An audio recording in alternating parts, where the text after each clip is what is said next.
If you are reading this from the shorthand, then you can probably write the following 10 outlines without much hesitation. The, is, to, of, and, a, in, that, have, I. What I really want to hear is that you are bored with them. Not because you have skimmed the instruction book and found nothing of interest there, but because you know them so well that they are easy, normal, ordinary, and have become part of the furniture.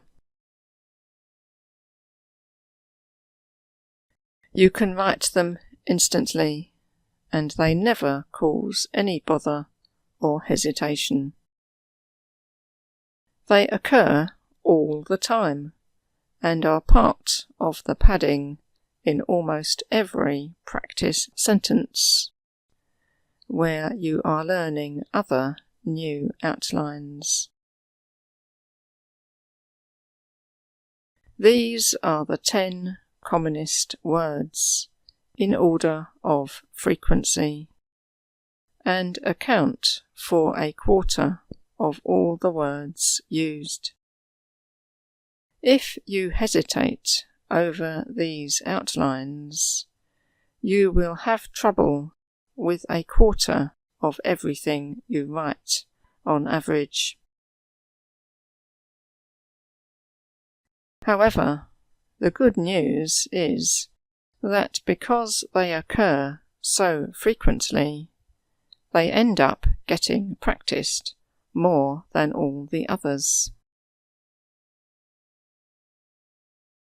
The list is taken from Oxford Dictionary's website, and the is and have actually include the other forms: are, was, were, be, being, has, having, had. Here is a sentence that contains all 10, and all are short forms and contractions.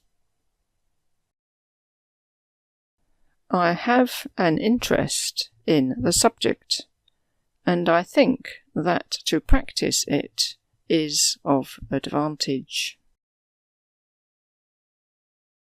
Their frequency means that correcting any hesitation and gaining complete familiarity will make a big difference to your shorthand writing.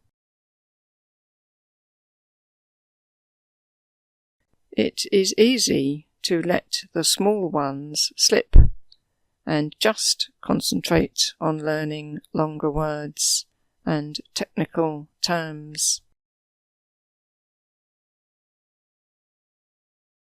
Any little common word escapees that have gone AWOL, absent without leave, need to be recaptured and retrained into better behaviour in future.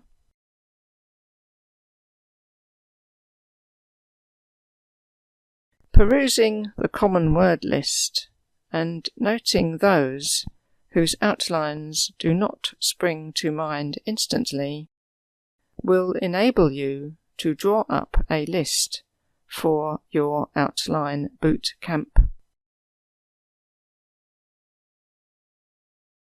As it is a relatively small number of common words that make up such a large percentage of speech, it might just be easier to practice them all to make sure you have the whole lot at your command.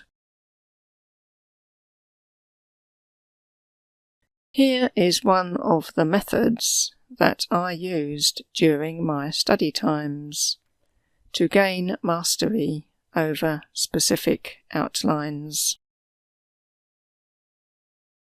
Completely new outlines would be drilled singly to start with, but then they would be planted into simple sentences, which is much more lifelike, and the shorthand flows more comfortably.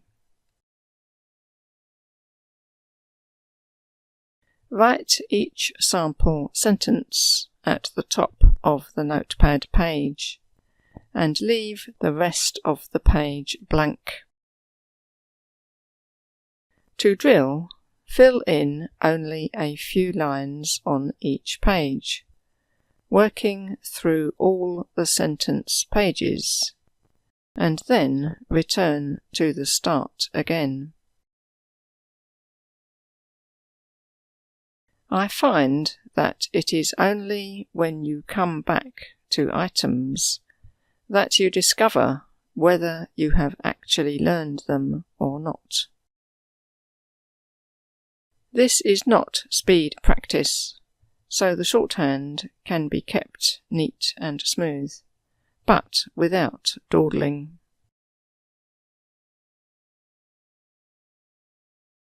Even better, say the sentences out loud at the same time, to counteract any tendency for the mind to wander off.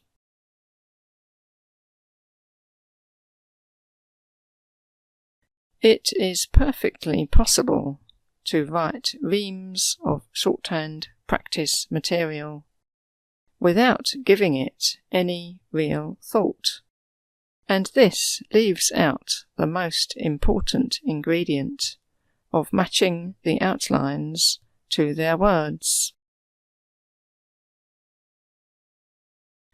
Practicing all these common short words may feel like being back in the first lesson, but their frequency ensures that there is a huge advantage to be gained in removing any lingering hesitations over them. Once they get relegated to the boring category, I hope that this just means that interest has moved on elsewhere, to acquiring more vocabulary, more skillful phrasing, and in fact everything that will improve speed and reliability, and take the tension and hesitation out of writing it on real projects.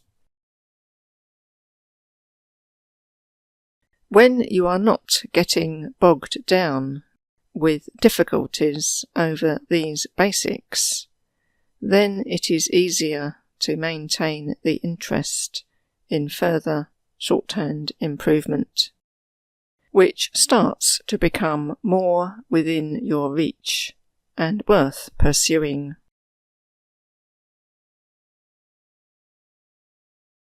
This is like getting a new piece of equipment. It starts as a toy, a novelty, something special, and a delight that you were able to obtain and own it. Some time later, it becomes normal, then finally somewhat uninteresting, appreciated for its usefulness, convenience and comfort, but not the centre of attention anymore. I did exactly this when I got my first electric sewing machine. As soon as it was delivered, I wanted to set to and make all sorts of clothes, but I did not know how to operate the machine. It had a lot more controls and settings than I was used to on my ancient but very serviceable treadle sewing machine.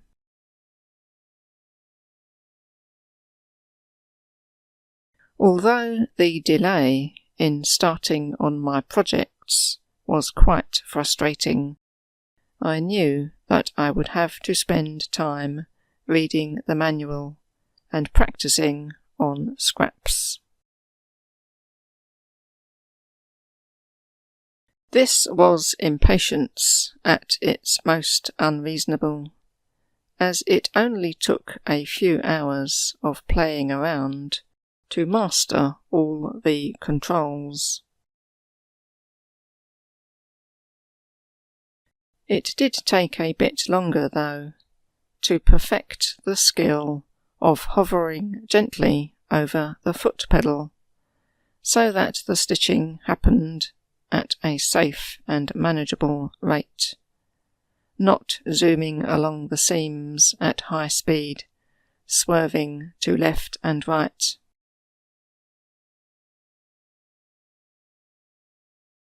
If you had a servant, butler, maid, assistant, employee, advisor, volunteer, or helper, they will hopefully carry out their tasks efficiently, unobtrusively, quietly, and without drawing attention to themselves. They had to be acquired and then trained, after which they will be able to relieve you of the minor tasks so that you can concentrate on other things. Unlike staff or helpers, with shorthand it is you who has to undergo the training.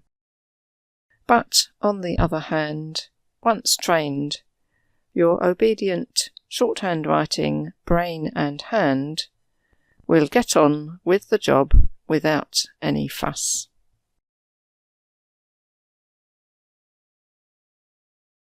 They do not need to be given wages.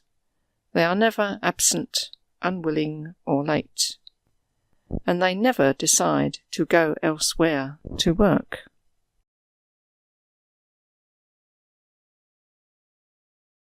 But you might well find them doodling in shorthand at every odd moment, which I think, as owner, you should be delighted about, as it proves that they are dedicated to their job and are ever ready to jump at your command.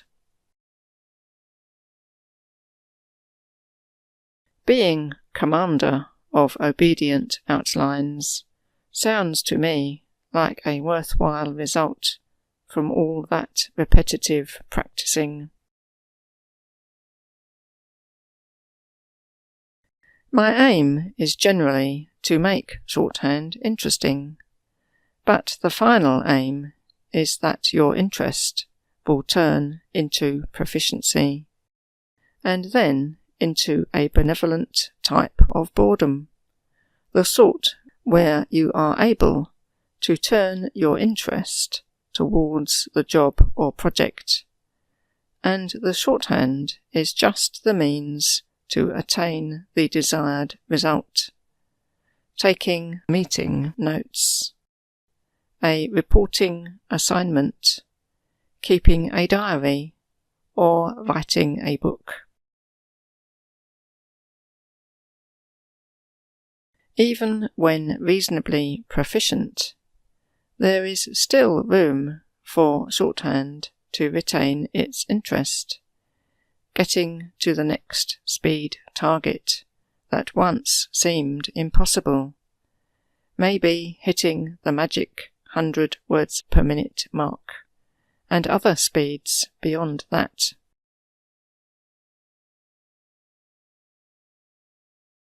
Every hesitation that you can chip away at and eventually remove is another step nearer to the next shorthand victory.